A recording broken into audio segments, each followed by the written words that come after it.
বিএনপির ভারপ্রাপ্ত চেয়ারম্যান তারেক রহমানের পক্ষ থেকে গরিব ও অসহায় 6 শতাধিক শীতার্তদের মাঝে শীতবস্ত্র বিতরণ করেছে পাবনা জেলা বিএনপির আহ্বায়ক কমিটির সদস্য ও পাবনা জেলা ড্যাবের সাধারণ সম্পাদক ডাক্তার আহমেদ মোস্তফা নুমান।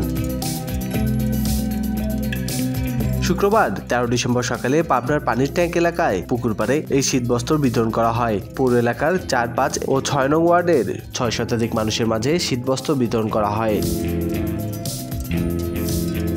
তারেক রহমানের পক্ষ থেকে মানবিক সহায়তা প্রদান অব্যাহত থাকবে জানিয়ে ডাক্তার আহমেদ মোস্তফা নুমান বলেন, অসহায় ও হতদরিদ্র মানুষের কথা চিন্তা করে শুধু বিএনপি নয়, সমাজের বিত্তশালীদেরও শীতার্তদের পাশে দাঁড়াতে হবে, তাহলেই মানবিক বাংলাদেশ গড়ে উঠবে।